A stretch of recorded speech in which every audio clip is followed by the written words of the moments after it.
So a while back I was asked to do a video on what I think the purpose of Nayuta and Kishibe would be in part 2. So I'm finally getting around to doing that, with the opposite of what I said, namely Kishibe, who from my point of view has a few options for what his purpose could be in part 2. Those being for him to act as the big good, the overseer, the mentor, and the friendly enemy. Starting with the big good, back in part 1, Kishibe acted as the good to Makima's evil, so to speak, and it's a role he could reprise if either Asa, Yoru, or Fami decides to become a real problem for Denji, or the world at large, as Makima was. And considering the fact that Yoru wants the return of nuclear weaponry to the world, that's a threat that Kishibe may be unable to ignore. And on top of that, being the oldest and most experienced devil hunter who is on Denji's side currently, that we know of, makes sense even if he isn't necessarily directly involved with Denji at the moment, or seeing him in person, that he would be running things behind the scenes to try and negate as many lost lives as possible.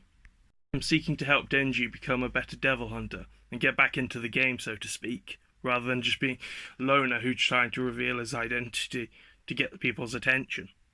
Honestly, I could see him taking up the spot Makima had at the top of the organization, controlling everything, but in a less controlling or manipulative manner, seeking to do more good than... Well, Makima did want to do good, but it's complicated. A more good for humanity rather than a good for humans sort of deal, if you understand what I'm going for there.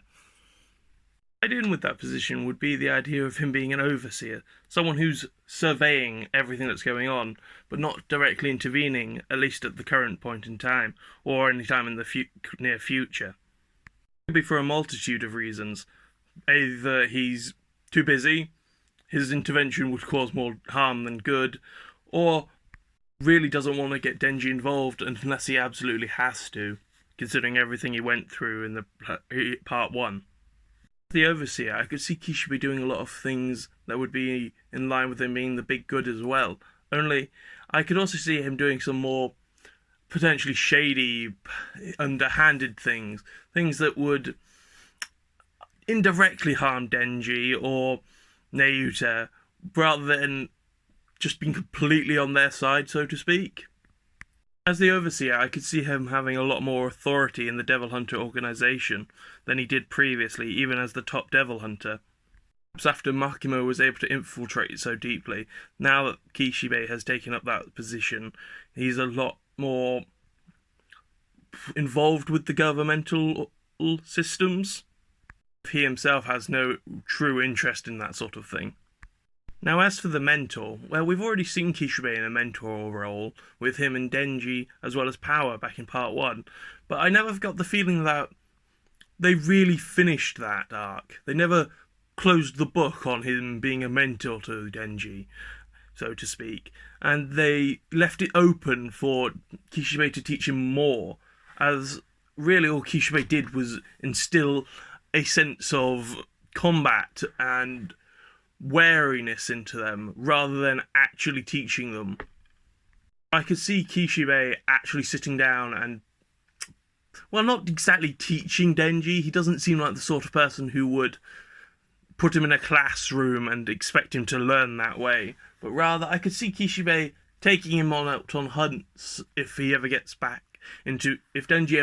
back into being a public devil hunter, teaching him about different types of devils, or how contracts can be made or made use of, as Denji, despite having multiple contracts, his are flimsy, malleable, so to speak, and very, well, not exactly concrete, hard to pin down. By working with Kishibe, he could increase his arsenal, or he could just learn how to make use of other people who have devil contracts, or how to go around and break devil contracts, if that's ever something that comes up but later on in the series. Also, despite everything that's happened to Denji and his experience in combat, he lacks the years of experience that somebody like Kishibe has that can be imparted onto him. A knowledge that the world just keeps going no matter how much you're hurting. Something that Denji knows, but at the same time doesn't seem to be accepting quite now. With the way he just seems to feel like if he can prove that he's Chainsaw Man, everything will get better, when in fact it's likely will get worse. And I feel even with Yoshida being around, he needs somebody like Kishibe, somebody who's gone through crap, to really come around and be like, no, boy, this isn't how things go. It won't work. You're just setting yourself up for failure.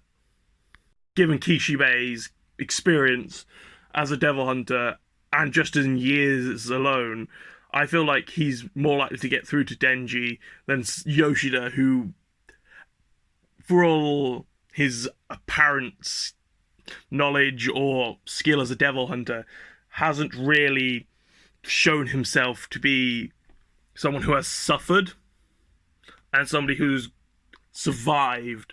Rather, he seems to have just almost coasted from what we've seen. But then again, we don't know much about him yet, so can't really say that. Just an opinion currently. But I still settle on the fact that as a mentor and as somebody who could direct Denji down a path, I would stick with Kishibe. And finally, him as the friendly enemy is something that I can see, but also I wouldn't want. It's the idea that Denji would do something or be put in a position where it seems like he's done something that puts a lot of lives at risk, a lot of innocent lives, and is marked for elimination or imprisonment by the Devil Hunters organization. And with Kishibe most likely being the head of it currently, he would be the one put forward to stop Denji. And considering, once again, Kishibe's relationship with Denji as a mentor, if even for just a small amount of time, he might feel responsible. But I also can't see Kishibe being the sort of person to become enraged with Denji. I can see him being the sort that would be on a almost friendly terms with him, despite everything. Because we saw how he acted with Makima. He was cordial. He was polite. Despite everything Makima had done, despite the fact that she killed Quan Chi, and she put everyone at risk, he didn't go out of his way to make her life hell. Well, up until, obviously, the operation happened. He didn't go out of his way to slight her. He didn't make his displeasure known. He also, even when the operation failed, he didn't show true anger towards Makima. He just saw her as an enemy to humanity and someone that needed to go in order for humans to keep going. I don't think if Denji became a threat to humanity, Kishibe would just turn off his emotions. Rather, I think Kishibe is a rather emotional man, despite everything. And as such, I feel like if he and Denji became enemies, it would be a almost friendly rivalry, if that's the right word. Or like one of those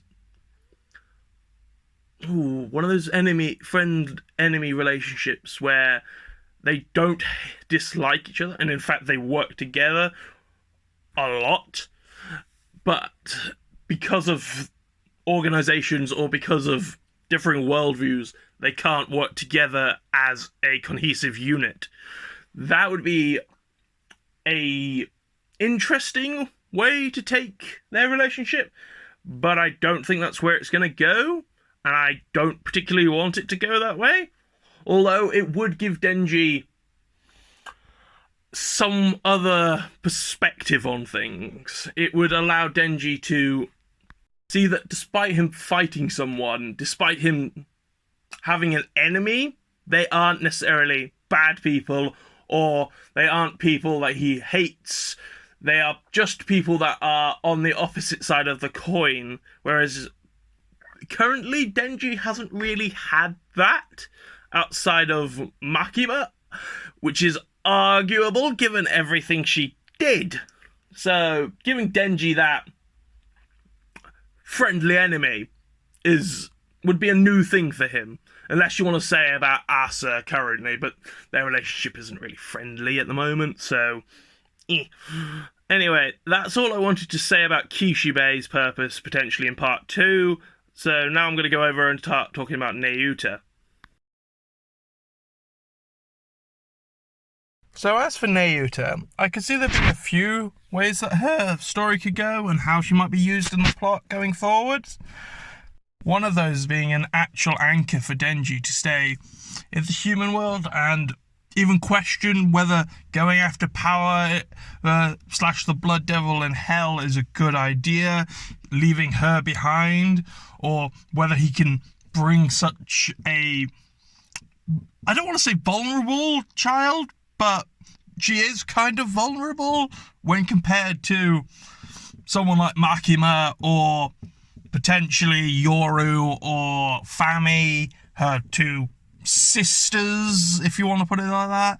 So, yeah, I could see her being an almost roadblock for Denji, accepting perhaps down the line that she's grown enough to be left on her own, or trusting other people enough to take care of her while he's gone, which is something I don't think he's doing currently, given how worn down he seems. This would lead us into exploring how Nayuta is developing as a character, whether she is actually gaining any sense of maturity while being with Denji, or whether she's just being kept in a bubble to protect her from the outside world.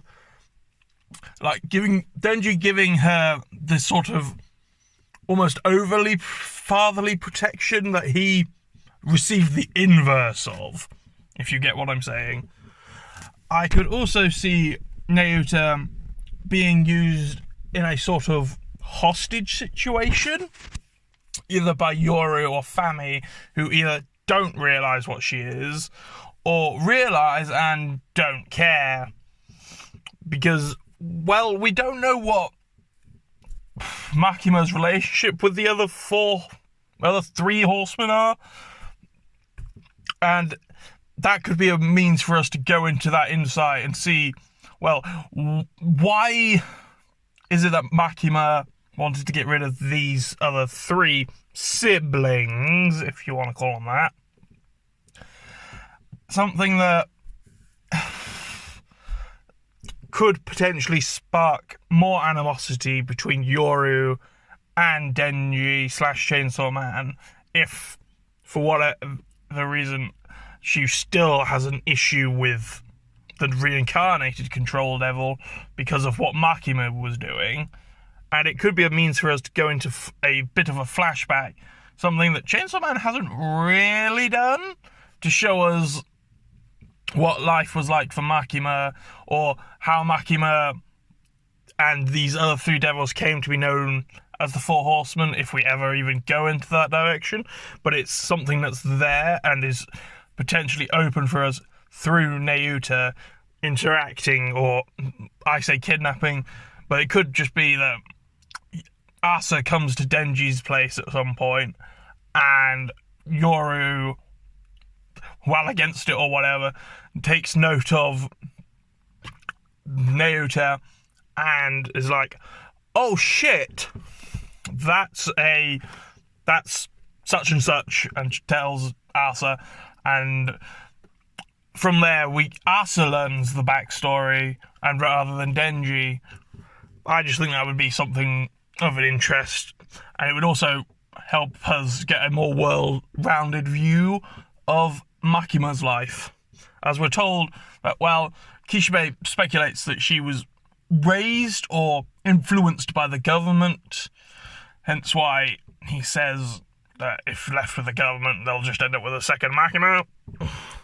Although we could have the inverse, where Nayuta is bringing Denji together with these other devils, acting as a bridge of sorts for him to get his points across, to get his feelings on the matter across.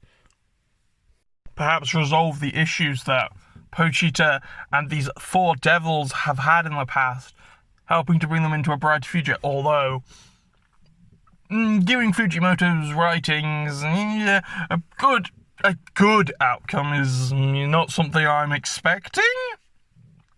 Expecting maybe a bittersweet one.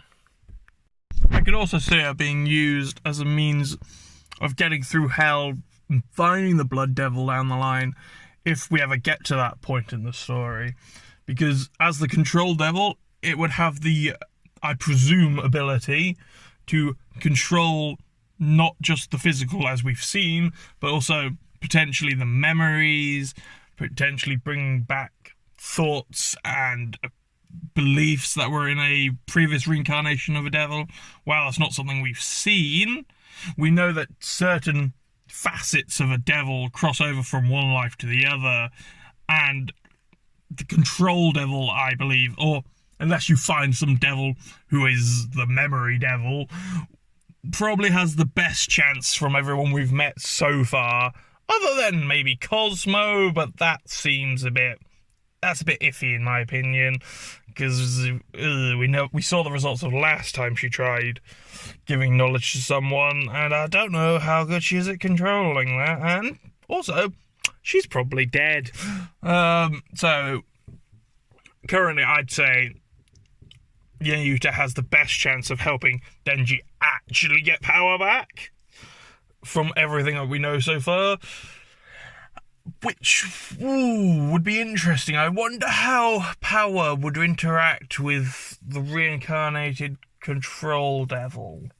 That's something I might need to make a video on. But as for now, I think that's all I had to say on Nayuta, because honestly we don't know a lot about her. Well, we know a lot about what she is. We don't know a lot about what she is as a character, though. So I'm just going to leave it at that. And I want you to all tell me what you think down in the video comments, and present your own ideas for what you think these 2 characters are going to be doing in part 2. If you think Kishibe is ever going to show up, if Nayuta is going to show up, let me know, because I'd love to talk more about it in the comments. It's been the Anonymous Weeb, and I wish you a good day or night, wherever you may be. Bye.